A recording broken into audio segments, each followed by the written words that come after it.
Hello, art friends. My name is Fleshwad, and today's stories all revolve around crazy exes. Enjoy.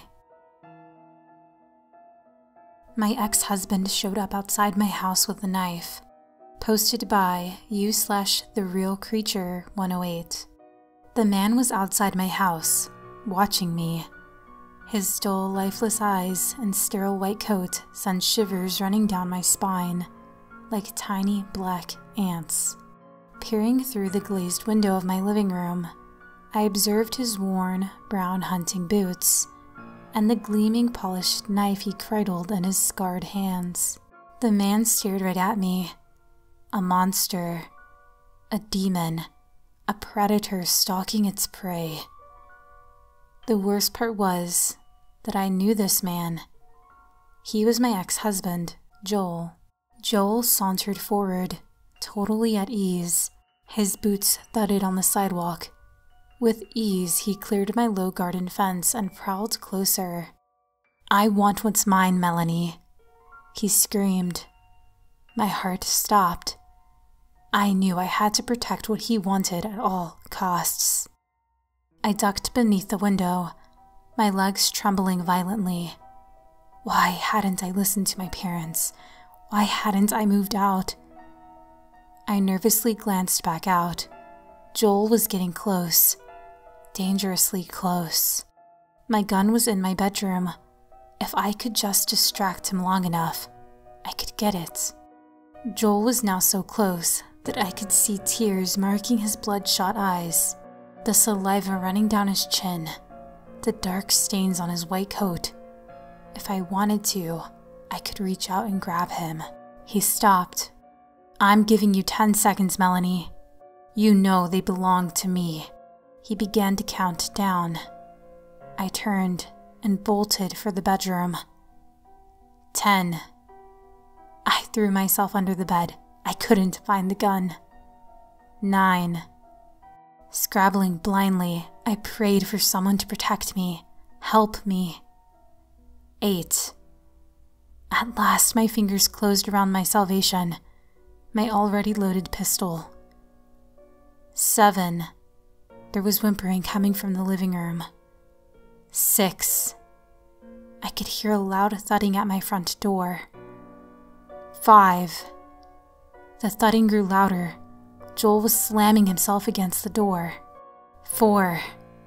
I raced through the passage towards the door, my feet skidding on the tiles, when the gun slipped from my fingers. 3. The door violently shuddered. 2. Hardly daring to breathe, I grabbed the gun and lurched to my feet. 1. The door collapsed amidst a cloud of dust. I blasted Joel's brains out. Despite the bits of brain and the pool of blood strewn around him, he still found the strength to utter 3 words before he died. "I love them." With a chuckle, I picked up his dirty knife and turned towards the living room cupboard. 2 small, whimpering children were tied to it, their mouths gagged. "I don't care what the court says," I chuckled. "No one will take you from Mommy." I glanced back at Joel's corpse. I think I know what's for dinner. I'm sure it wasn't her. Posted by u/junkdog-c. So this happened to me a few weeks ago. My parents were traveling to celebrate their anniversary, so I was home alone. And a few months back, my girlfriend broke up with me. So I was alone, sad, and lost.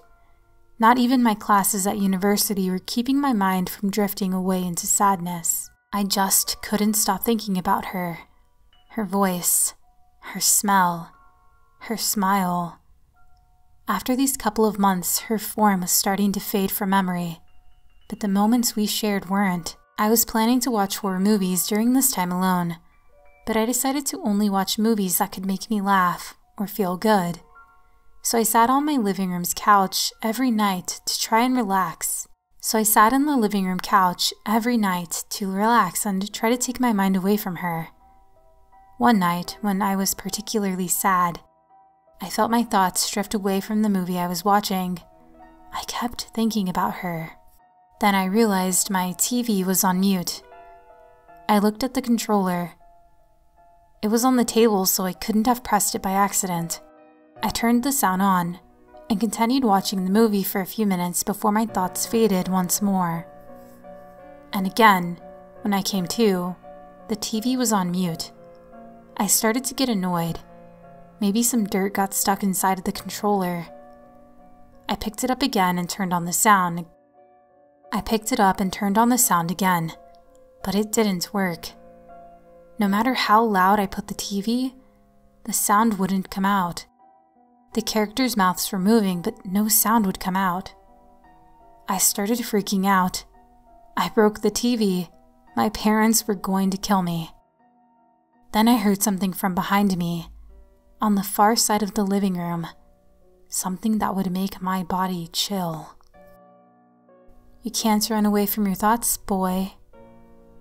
I froze in place. Slowly, I turned my head and saw something I would never forget.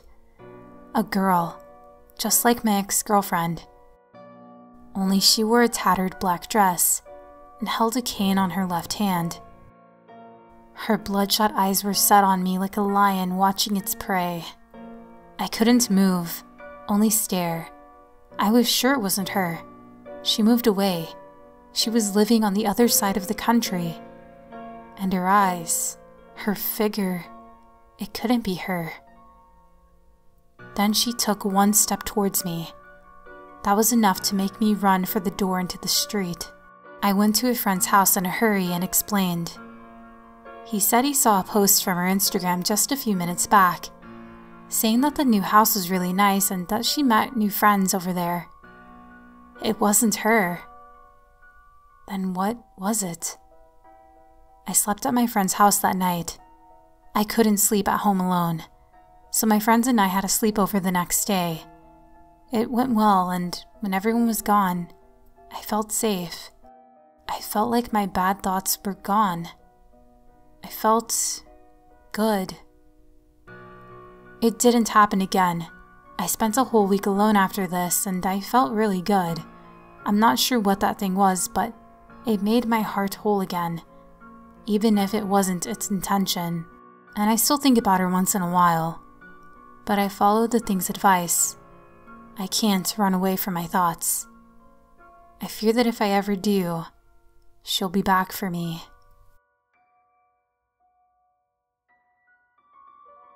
My ex won't stop stalking me, even in death. Posted by you/swap thing. It started very subtly. I would walk somewhere and almost hear someone behind me, or I would almost see him. In a crowded room, my eyes would land on someone who I swore was him. My stomach dropped when one day I realized it was him. He never got too close, just enough to remind me he was there. At night, he was a constant shadow outside my house, watching. I couldn't tell anyone. They would think I was an idiot. Maybe I was. I had sage and salt and sulfur on me at all times, just in case he finally decided to make his move. It took 2 weeks. At night, I dreamed of him running up behind me and hanging me as he hung himself. It was almost like he was there tightening the rope around my neck. I woke up in cold sweats. Eventually, I couldn't keep up anymore. Luckily, the virus happened and I was laid off right before I was going to quit. But now I'm home alone with him outside every day.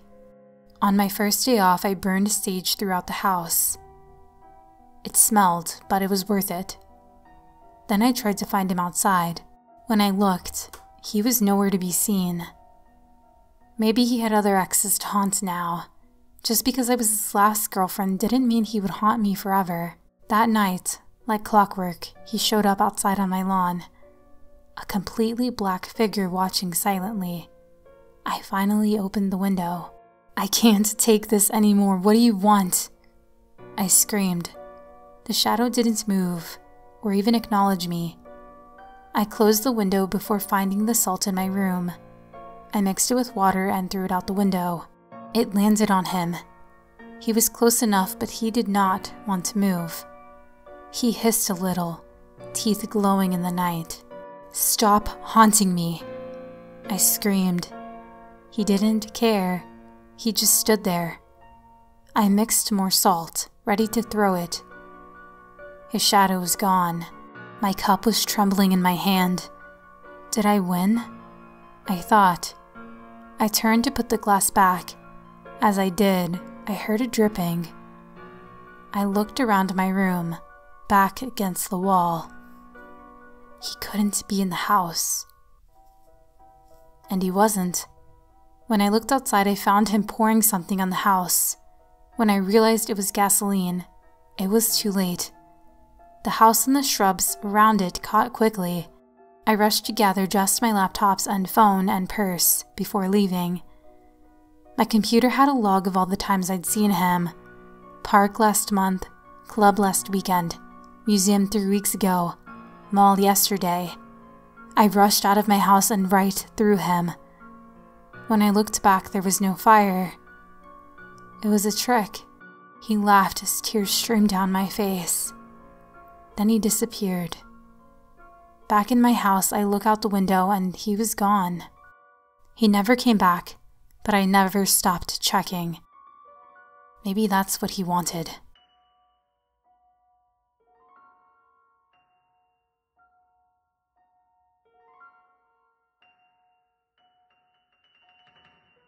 The Blooming, posted by N.M. Brown.